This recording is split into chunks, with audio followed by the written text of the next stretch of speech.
Welcome to the first of two videos where I'm going to go through every card that comes in Dungeoneer Den of the Wererats. Now this is the fourth Dungeoneer set, and just like the third, which was Haunted Woods of Malthorin, this is one of the small sets.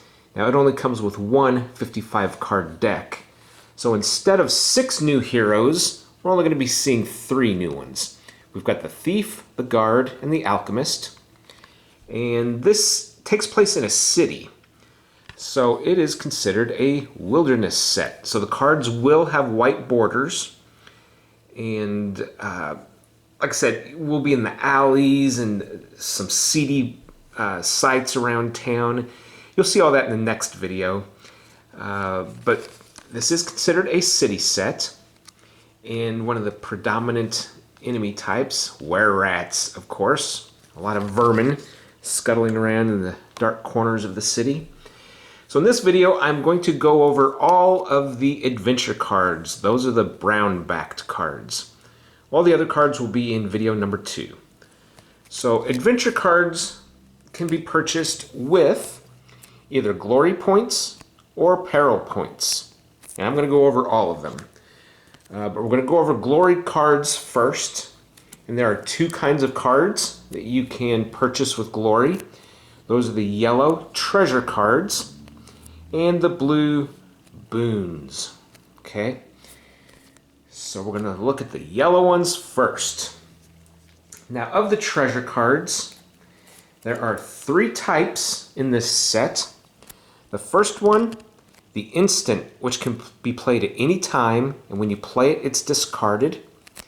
The second kind is the permanent, which can be played during your hero phase, and this is what comes out on the table and becomes part of your hero's inventory. The third kind, also played during your hero phase, but it's an attachment, and it attaches to another treasure card, another permanent.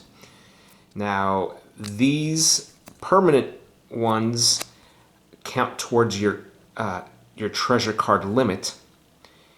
The attachments do not. Okay, but we'll get into all that here in a little bit. So we're going to go over all of the instant card treasure cards first.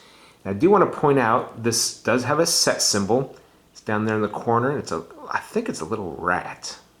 There's no number because the numbers only come into play when there are 2 decks that come in the set, such as with Tomb of the Lich Lord and the second one, Vault of the what is it? Vault of the Fiends. Okay. So this just had all of the cards in this set will have that symbol. So if you do mix this with any other sets, you can easily separate them back out by set. Okay. Anyway, let's get going. The first, and this is the only instant card purchased with glory, treasure card. This is a potion of life 2. Your hero recovers up to 2 wounds. So you can see over here +2. And there's not much else to say about this. We see the red, which I mentioned previously is the standard for health or life, in fantasy games. And so there's the artwork on that. And this says, holy water that is blessed by the high priests of Omnissus restores vitality. All right. So that was the only instant. Now we're going to look at the cards, the permanents that you can play to go towards your inventory. So this one, and they all have a type, and this is a cloak. It's the only cloak in this set. It's the Cloak of Flames. So when you play this, it costs 3. On any successful melee hit on your hero, the attacker must overcome a melee threat of 7 or take 1 wound. So there's the artwork for this. And it looks like he's holding that thing. So he's got the flames, the Cloak of Flame. And it says, this cloak was woven with mystical fire from the ever-burning Dunwyn wastes. That's pretty cool. Okay, so that's the first. The next one is a familiar right there. Now this is called Urban Sprite, and it costs 3 to pull out. Your hero has +1 magic for your magic combat. At any time, you may discard this readied card to prevent all effects of one successful magic attack on your hero. And here's what it looks like. There, that's the sprite. It's purple, representing the purple of magic. Sprites are rarely caught in the city, but they can be quite mischievous when they are. And there it is. Yeah, that's pretty cool looking. Wispy wings. All right. Anyway, let's move on. Next, we have the only helmet in this set. It's the Helmet of Luck. It costs 2 glory points. At any time, you may discard this card, if readied, to either prevent 1 melee wound or re-roll one of your die rolls. So that could come in very handy. Now, I love the artwork on this. I mentioned during one of the gameplay videos when I got this out, this looks like one of the shields. I think it was from the last set. Let's see what this says. Omniscience aids the needy, but Neperon is the bringer of luck. Neperon. Okay, so anyway, the wings on the faceplate. Yeah, that's pretty neat. All right. So next we have the only staff. This is the Rod of Teleportation. It costs 2 glory points to bring it out. When played, pay any number of additional glory to place that number of tokens on this card. On your turn, you may discard either 1 token or this card to relocate your hero to an adjoining space, ignoring exits. You can only do it once per turn, but man, that could definitely get you through if there's a wall and you need to go to the card that's adjacent, but there's a wall between the 2 spaces. Instead of having to go all the way around, you spin 1 token off this, and you go right through that wall. So there's the artwork for it. Ancient rods were built long ago by servants of Eldritch Lords as a way to escape their evil master's clutches.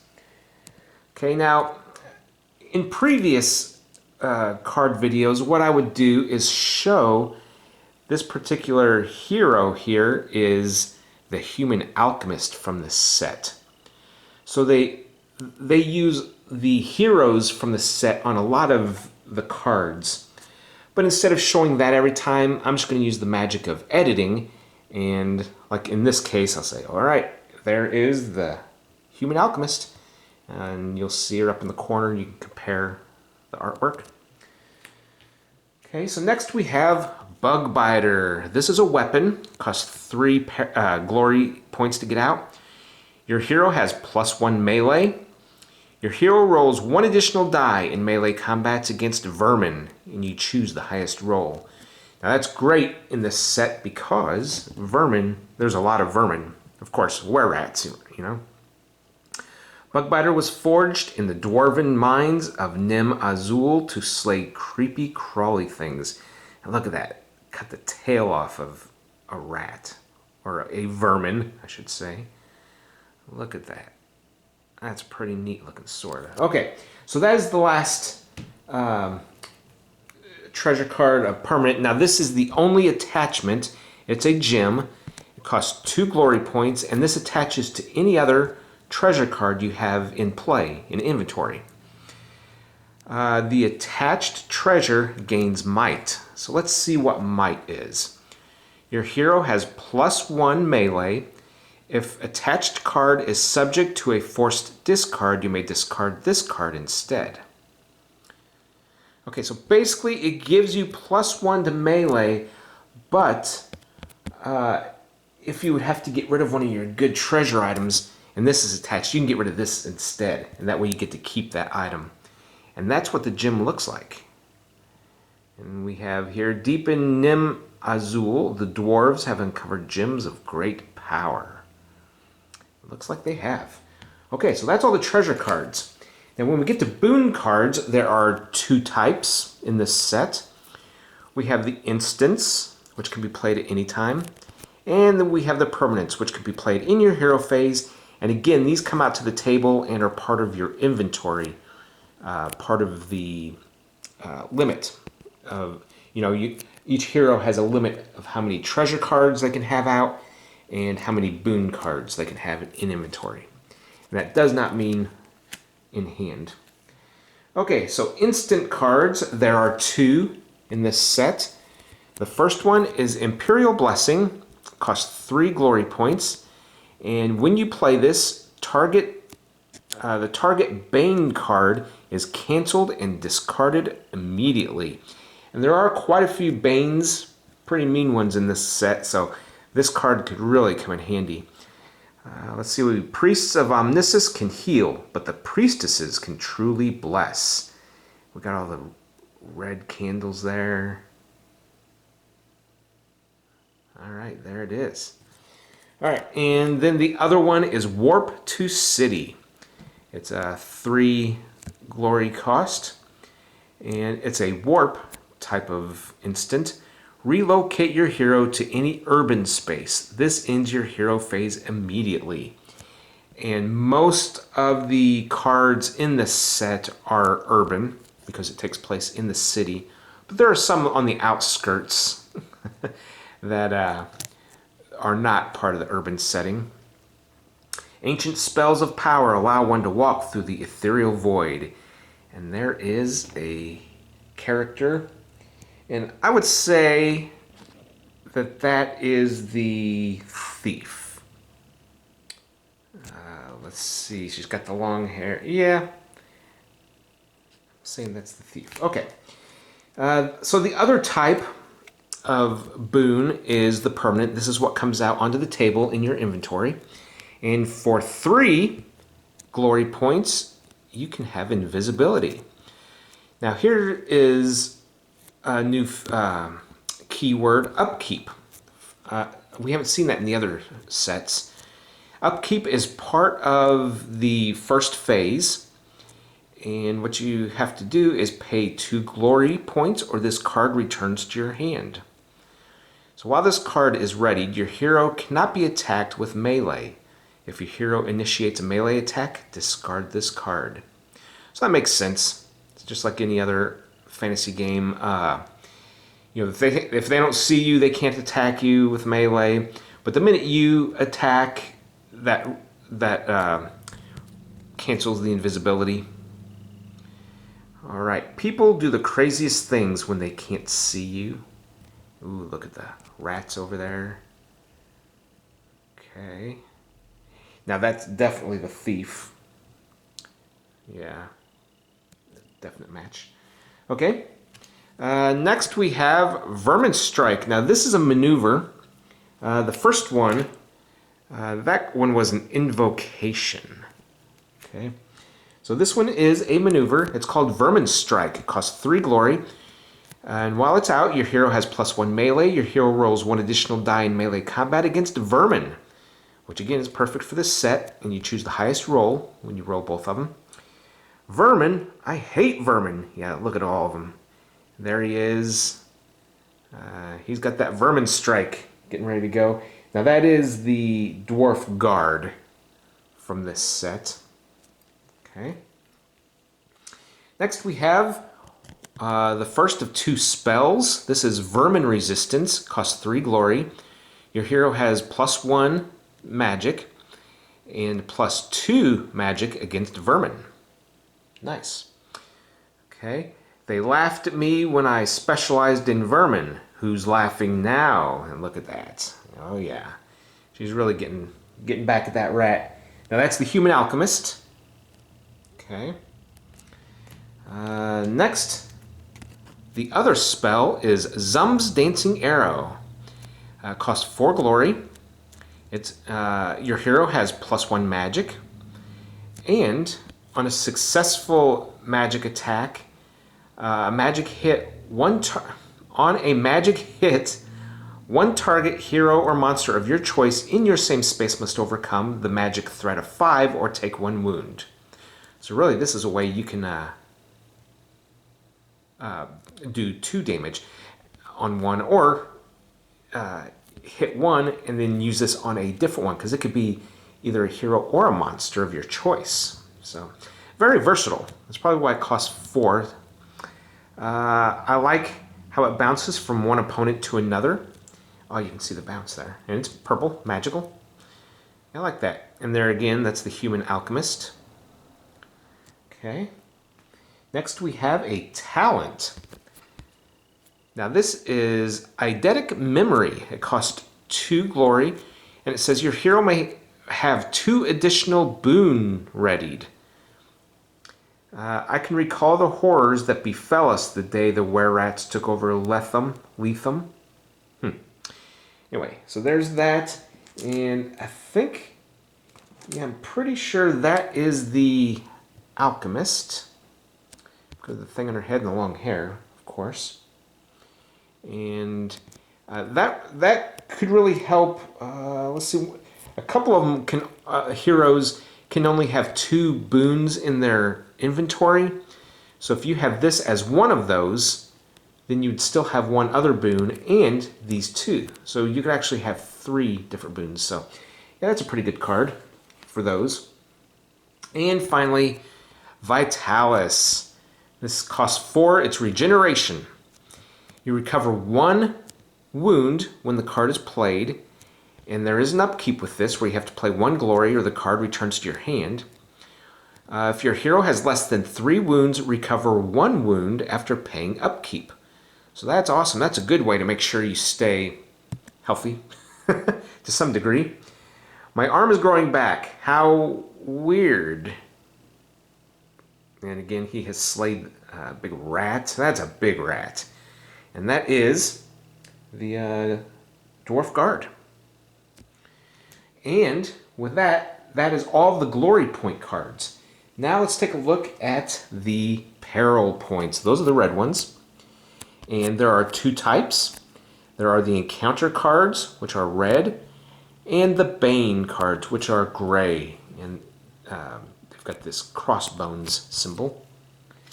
So we're going to look at all of the encounters first, the red ones. There are 2 types.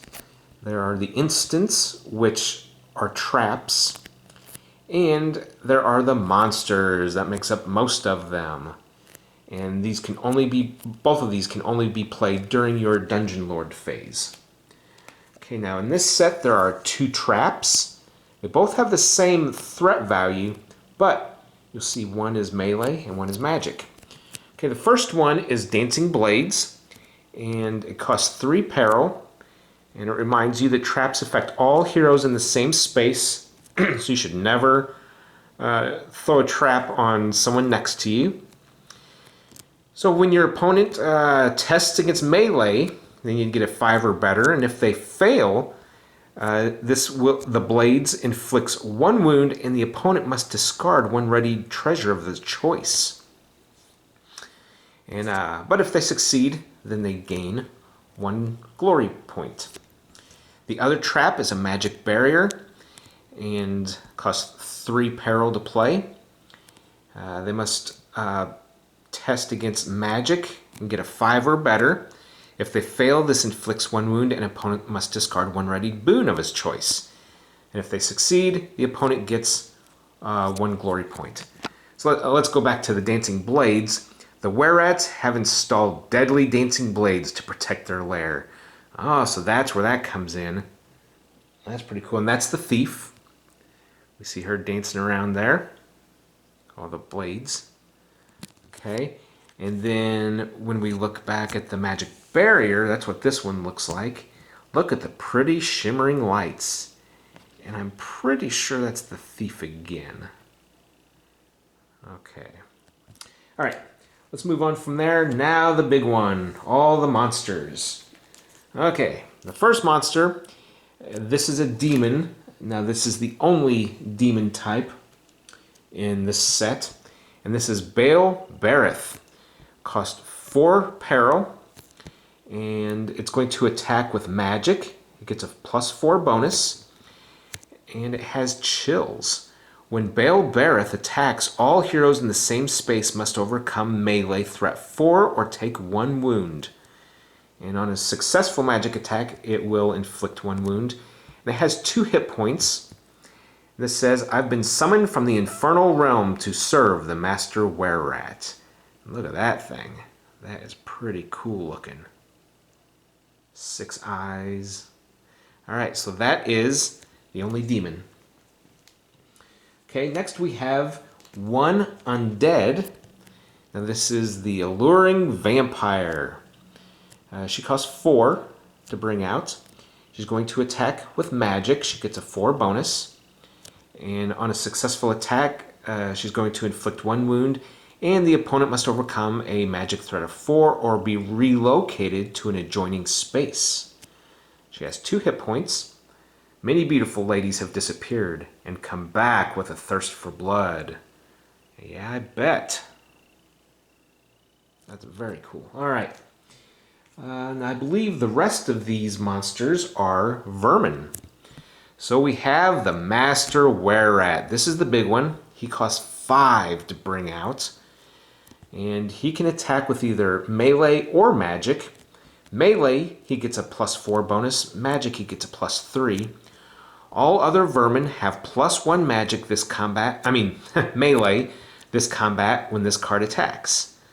So whether he uses melee or magic, he's only going to inflict 1 wound on a successful hit. But he has 3 hit points, so it's going to take some beating to beat this guy.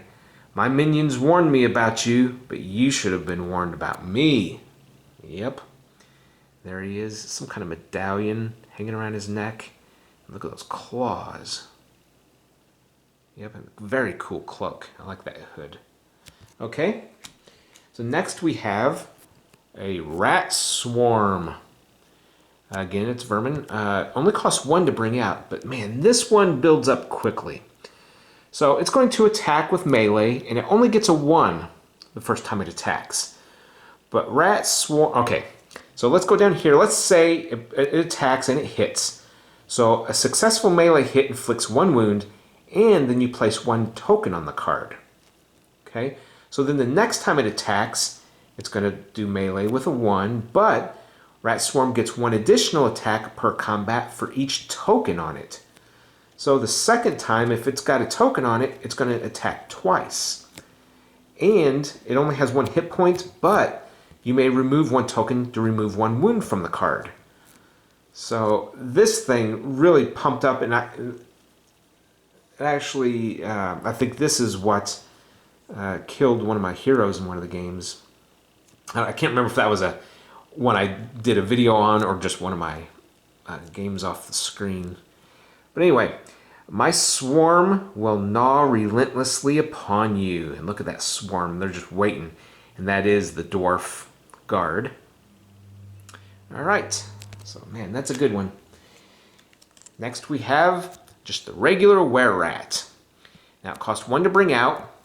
It's going to attack melee, gets a +2 bonus, and on a successful hit, it inflicts 1 wound. It only has 1 hit point. But here's another new keyword for this set. It's called Transform. And a couple of them here are going to have this ability. So you can kind of think of it as maybe he's just a regular rat, but if you transform him, you're going to pay 1 additional peril, which is, so instead of 1, you're going to be paying 2, to add the opponent's level to this card's melee score this turn. So when you transform them, the higher level the opponent is, the better chance this Wererat has of hitting it. And that's what he looks like. My master has promised that I may gnaw on your bones. He's got a shield and a sword. Yep. All right. Next we have the Wererat Chief. Yep. He's a vermin. 3 peril to bring him out. He will also attack with melee with a 3 bonus. If he hits, he'll inflict 1 wound. He has 2 hit points, but he can also transform. You may pay 1 peril to add opponent's level to this card's melee score this turn. So again, he could come out regular with 3. You pay 4, you're going to get to pump that melee score up. My master says you must become one of us or die. Now look at that armor. That is great. And if he looks familiar to you, that's because this is the card that is featured on the box. Now this is the first time this has happened. It's actually a mirror image. The other 3 sets, the card art matched, it was identical to the box. But not this time. Unless you do that. Nope. Okay, and finally, this is the last monster of the set. This is the Wererat Mage. He costs 3 peril to bring out. And he's going to attack magic, not melee. He has a 3 bonus. 2 hit points. He'll do 1 damage on a successful attack. He also has transform. You may pay 1 peril to add the opponent's level to this card's magic score this turn. It says, Wererat mages draw power from their opponents and use it against them. Look at that. Magic, purple. Oh, I like the things sticking out. That's pretty neat. Okay, so that is all the encounter cards. The last kind we're going to look at from this set are the Banes. These are the X, the gray cards. And we've got 3 different kinds. First one is the instant, which you play it and discard it. Then we have the permanent, which is played in your Dungeon Lord phase, and this comes out on the table. And then you've got an attachment, which attaches to an encounter card. Okay, first kind we're going to focus on. There are 2 instant cards in this set, City Shift and City Warp. Now these deal with map cards and heroes, respectively. They both cost 3 peril to cast. And with the City Shift, relocate any one urban map card to any legal location. You can see, yeah, that location's moving all right. The Eldritch Lords left behind powerful pockets of chaotic magic that can move cities. But they're wondering what's going on. And then the other one is City Warp. Relocate target hero to any urban space. The city only smells bad until you get used to it. And there, that I'm going to say that's the human alchemist, just because of the white and then the long hair and everything. So we'll say she's being relocated against her will, it looks. Okay, there's only 1 attachment, and this is Bite of the Wererat.